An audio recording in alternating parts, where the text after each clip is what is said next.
pessoal, na nossa disciplina, no momento, nós estamos tratando sobre as proteínas.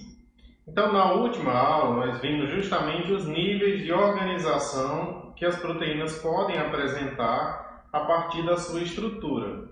Então, quando se fala em proteínas, a gente logo vai pensar na estrutura tridimensional das proteínas. No entanto, as proteínas elas possuem estruturas dinâmicas.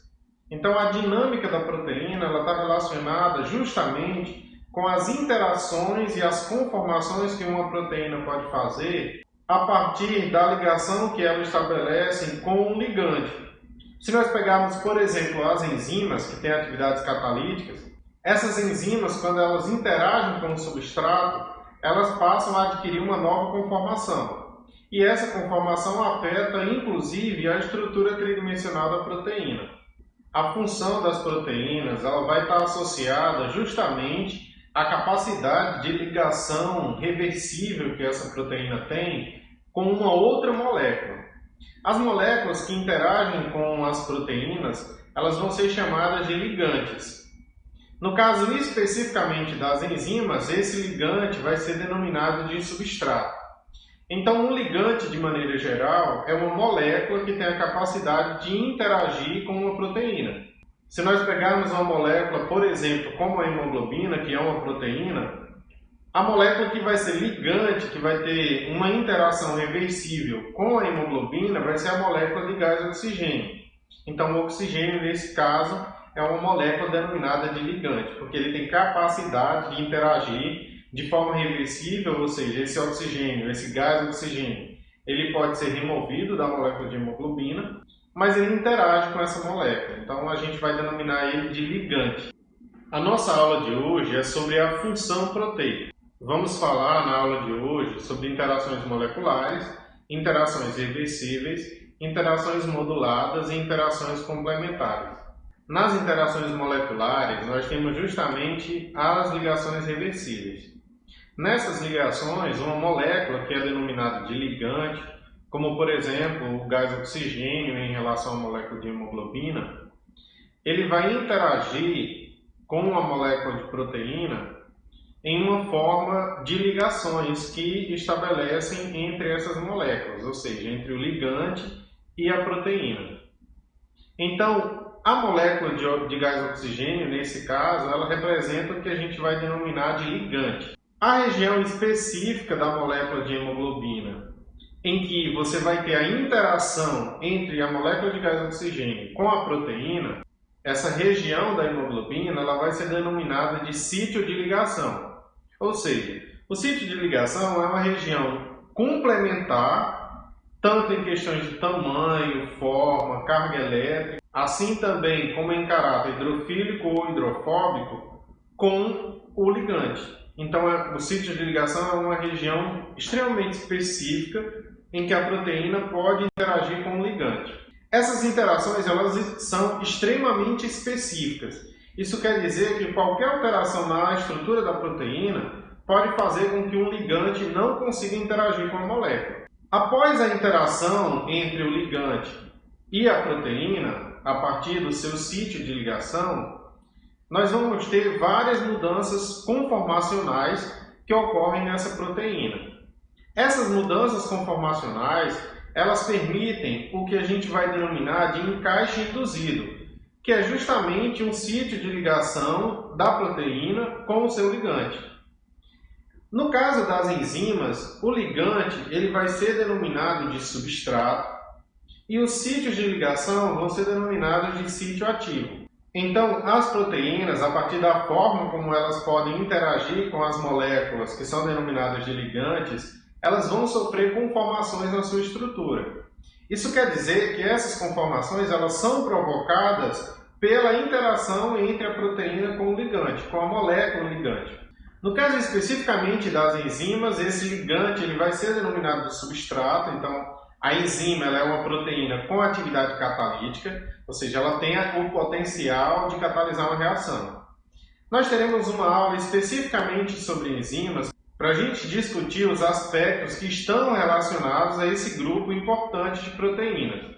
Dentre as proteínas que possuem a sua estrutura elucidada e possuem também uma vasta compreensão em relação às suas atividades bioquímicas, nós temos o grupo das globinas, como a mioglobina, que é uma proteína de armazenamento de gás de oxigênio, e a hemoglobina, que é uma proteína de transporte de oxigênio. Como nós já discutimos em aulas anteriores, o gás de oxigênio ele tem uma baixa solubilidade em água.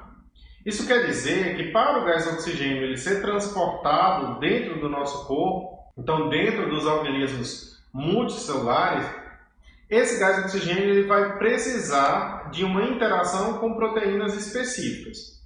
No caso da hemoglobina, nós vamos ter uma interação entre a molécula de gás de oxigênio com a proteína transportadora, que vai justamente conduzir esse gás de oxigênio até as células específicas. Só que, mesmo nos tecidos, o gás de oxigênio ele vai ter dificuldade de interagir com as células. Então, para que a gente tenha um armazenamento desse gás de oxigênio nos tecidos, que é chamada de mioglobina. Então, a mioglobina vai ser uma proteína de armazenamento de gás de oxigênio. Então, dentro das interações reversíveis, a mioglobina e a hemoglobina são proteínas que possuem como ligante o gás de oxigênio. Essas proteínas elas surgem justamente na evolução da vida como uma alternativa para reduzir a problemática da baixa solubilidade de gás de oxigênio em água. Só que o que acontece? Nenhum grupo lateral de aminoácidos, ou seja, nenhuma cadeia lateral de aminoácidos, tem a capacidade de ligar-se reversivelmente com o gás de oxigênio. O que seria essa ligação reversível? É uma ligação que é possível dela ser desfeita. Ou seja, as cadeias laterais elas podem interagir com o gás de oxigênio, mas quando elas interagem, essas ligações não são desfeitas. O que faz com que essas cadeias laterais elas não sirvam como uma forma de conduzir o gás de oxigênio até as células, porque esse gás de oxigênio ficaria preso justamente nas cadeias laterais. Daí surge um grupo que é chamado de grupo prostético. Nas aulas anteriores, nós vimos que o grupo prostético é um grupo não proteico, ou seja, não tem uma constituição de aminoácido, mas que esse grupo ele interage com a proteína e ele contribui para a sua função. Especificamente no caso da mioglobina e da hemoglobina, esse grupo prostético vai ser justamente o átomo de ferro.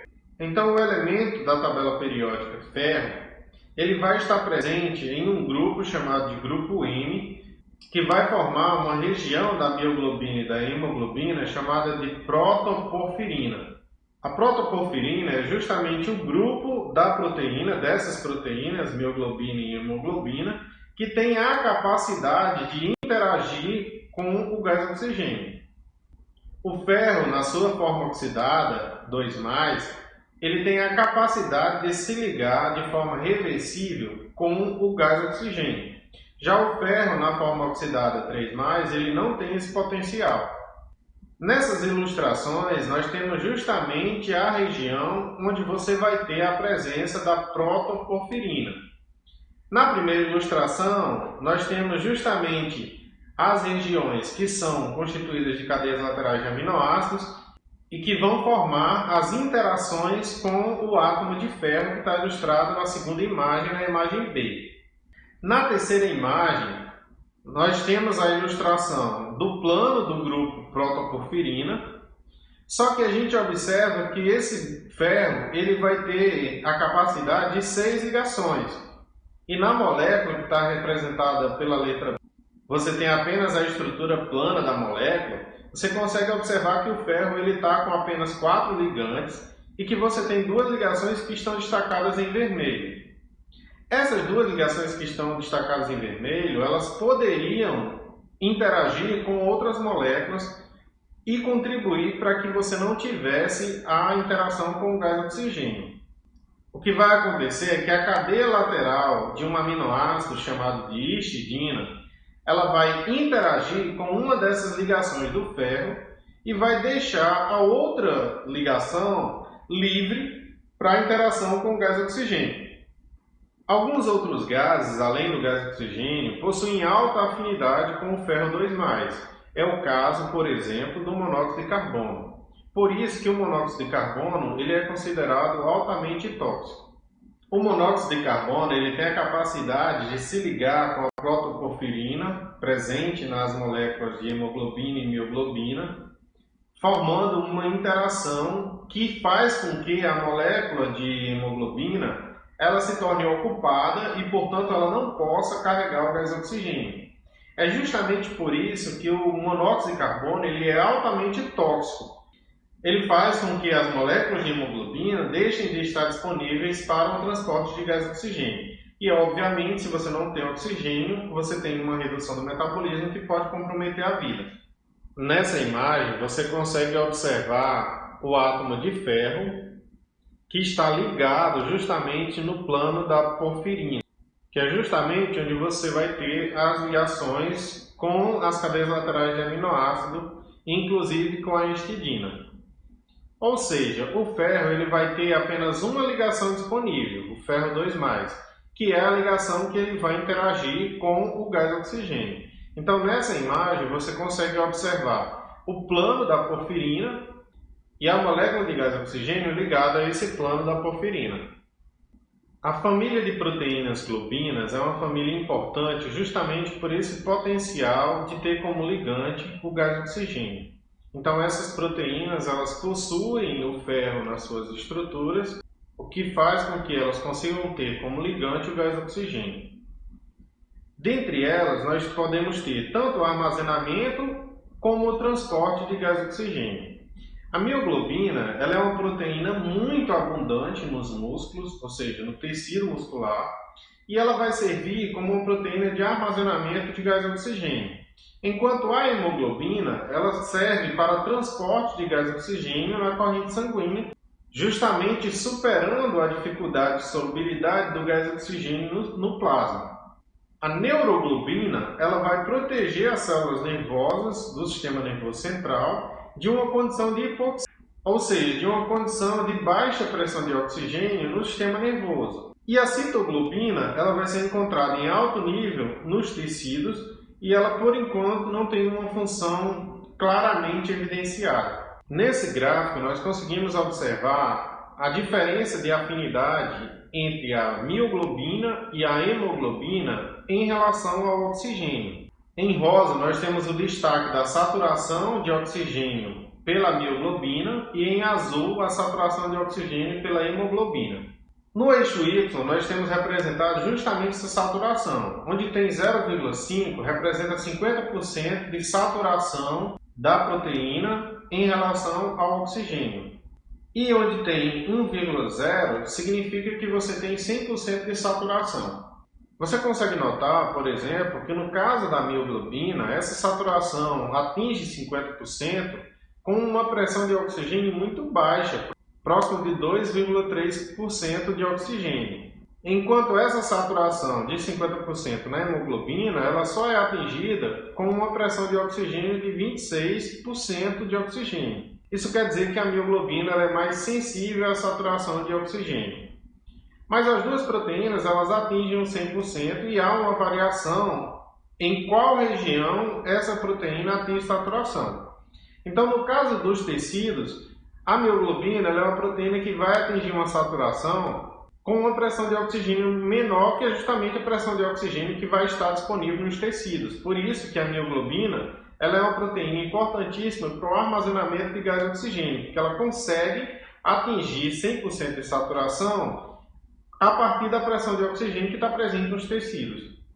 Já no caso da hemoglobina, ela vai atingir 100% de saturação de oxigênio justamente nos pulmões, onde você vai ter uma pressão de oxigênio maior. Por isso que a hemoglobina ela vai saturar em relação à quantidade de oxigênio que ela pode transportar justamente nos pulmões e ela vai levar esse gás oxigênio até as células do organismo.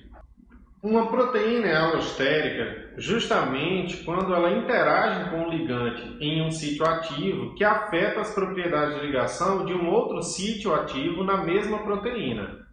O termo alostérico ele deriva do grego allos, outros, e estéreos, sólido ou forma.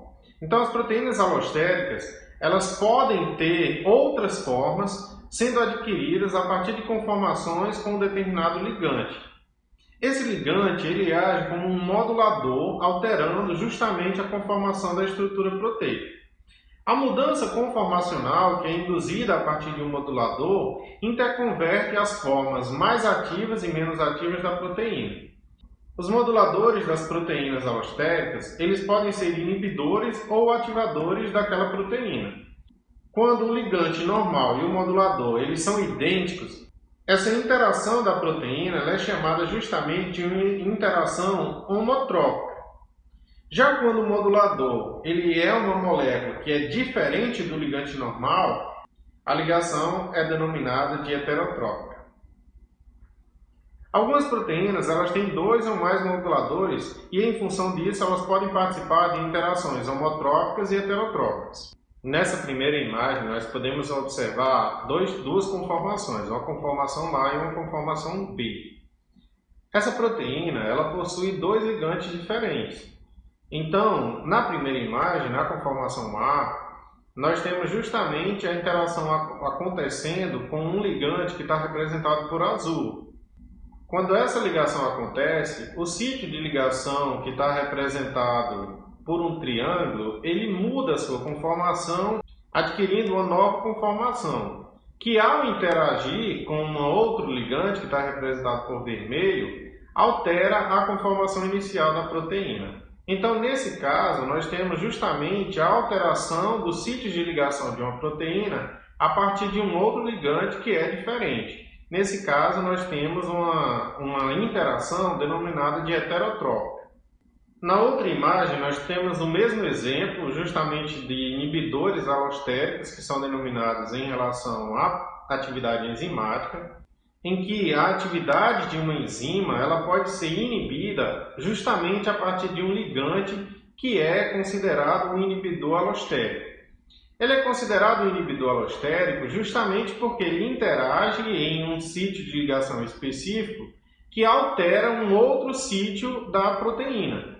Então, na primeira imagem, onde tem inibição alostérica, você tem um inibidor, que esse inibidor vai interagir em seu sítio de ligação e ele vai alterar a atividade da proteína, fazendo com que um outro ligante, nesse caso a gente também tem uma interação heterotrópica, esse outro ligante ele não consiga interagir com essa proteína, que no caso é uma enzima. Então esse ligante ele vai ser denominado aí como substrato. Ou seja, a estrutura de uma proteína ela pode ser afetada a partir da forma de interação que ela estabelece com um ligante. Nós temos 3 imagens representando justamente essa interação, mas nesse caso ela acontecendo de forma homotrópica. Na primeira imagem, nós temos a proteína sem nenhum dos ligantes. Nesse caso, os segmentos que estão de cor rosa são flexíveis. Eles possuem poucas conformações, o que facilita a interação do ligante. Os segmentos em verde são estáveis no estado de baixa afinidade. A interação do ligante com uma subunidade vai ser representada na segunda imagem. Então, nessa segunda imagem, nós temos justamente a interação que acontece entre um sítio de ligação com um ligante que está representado em vermelho. Quando essa interação acontece, a região da proteína que estava representada em rosa, ela adquire uma nova conformação e ela passa de uma conformação que era flexível para uma conformação mais estável. Ou seja, ela adquire uma nova conformação que nesse caso é uma conformação de alta afinidade. Essa proteína, ela nesse caso, adquire uma conformação mais estável. No caso da terceira imagem, uma segunda molécula ligante, que está representada do mesmo tipo, então é um tipo de interação homotrópica, ela vai interagir com outro sítio de ligação da proteína. Essa interação ela ocorre com uma afinidade mais alta do que a primeira ligação, justamente porque você já tem a primeira interação que alterou a estrutura da proteína. Nos organismos vertebrados, como nós humanos, um grupo de proteínas vai ter a capacidade de produzir uma interação, que é uma interação complementar, com substâncias, com moléculas que não são comuns daquele organismo. Essas proteínas e essas moléculas que são possíveis de serem detectadas em um organismo, em um vertebrado, e que não são presentes naquele organismo, elas são detectadas a partir de um grupo de proteínas que é denominado de anticorpos. Então, os anticorpos, que fazem parte do sistema imune de um organismo, eles são capazes de reconhecer um corpo estranho, que é denominado de antígeno, que está presente naquele organismo. Então, essas proteínas, que são denominadas de anticorpos, ou seja, um anticorpo é uma proteína que tem a capacidade de reconhecer um antígeno, um corpo estranho, uma molécula estranha daquele organismo, marcá-lo para que ele possa ser destruído por células do sistema imune, que são chamadas de macrófagos. Além desse sistema imune, que envolve justamente a interação dos anticorpos com esses antígenos, com esses corpos estranhos que estão presentes no organismo, nós temos também a imunidade inata, que é um conjunto de várias células com atividade específica para rastrear esses patógenos e eliminá-los antes deles poderem provocar infecções. Então, no sistema imune, as chamadas imunoglobulinas, elas vão interagir entre os seus sítios de ligação e os seus ligantes específicos, não envolvendo, nesse caso, a presença de um grupo prostético, como o grupo M em relação ao gás oxigênio. O sítio de ligação, nesse caso, ele tem uma organização específica dos seus resíduos de aminoácidos que permite justamente que esse ligante possa interagir diretamente com a proteína. O sistema imune, ele reconhece o próprio e o que não é próprio, ou seja, ele reconhece se você tem a presença de alguma molécula estranha àquele organismo. O sistema bioquímico, ele é altamente sensível e específico. A resposta imunológica ela vai ser desencadeada por uma rede, por um conjunto de células e proteínas especializadas. Essa proteína especializada e específica, que é capaz de reconhecer um corpo estranho, uma molécula estranha que não é própria daquele organismo, é denominada de anticorpo. Então, quando um vírus ou uma bactéria entram no nosso corpo, várias dessas proteínas denominadas de anticorpos, proteínas com sítio de ligação específico e que conseguem marcar aquele antígeno, elas vão ser produzidas para que você tenha uma resposta imune, para que você tenha a capacidade de destruir aquele patógeno. Nessa imagem você consegue observar a ilustração de um vírus e vários anticorpos conseguem reconhecer as proteínas desse vírus e se ligar a ele de forma que o macrófago ele possa destruir essa partícula viral. Então o sistema imune ele é dividido em sistema imune inato e sistema imune adaptativo. As imunoglobulinas elas vão ser produzidas com a estratégia justamente de reconhecer esses patógenos, interagindo com eles e marcando para uma possível destruição. O anticorpo ele é dividido em duas regiões. Uma região que é chamada de FC, que é a parte fixa da imunoglobulina, ou seja, uma parte que é comum a todas as imunoglobulinas, e uma região que é denominada de FAB, que é a parte que é responsável pela ligação dos antígenos ao anticorpo. A ligação antígeno-anticorpo ela ocorre, portanto, nessa região FAB. Então, o anticorpo ele possui uma região que é chamada de região FC, que é uma região que é comum aos anticorpos, e que vai permitir a identificação dos macrófagos justamente desses anticorpos que estão marcando o antígeno, e a região FAB. Essa região FAB ela é uma região proteica que é sintetizada especificamente para reconhecer um determinado antígeno. Então essa região FAB ela é extremamente específica e ela vai se ligar ao antígeno para o qual ela foi produzida. Então essas proteínas que agem como anticorpos, elas precisam possuir essa região de ligação específica, em que a gente tem as duas cadeias do domínio FC e as 4 cadeias do domínio FAB, do domínio FAB.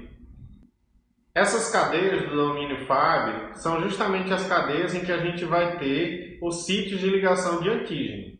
Nessa outra imagem, nós temos a representação estrutural de um anticorpo. A função do complexo antígeno-anticorpo para o sistema imune.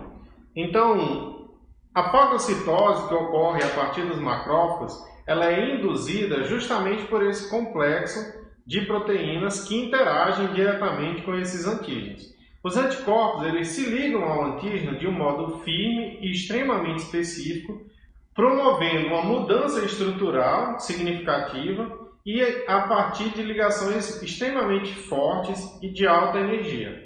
Nessa imagem, nós temos uma molécula de um determinado antígeno, que é um vírus, que está coberto por várias IgGs, por vários anticorpos. E nós observamos que a região Fab desses anticorpos está ligada justamente ao antígeno, que é o vírus, e a região FC ela está livre.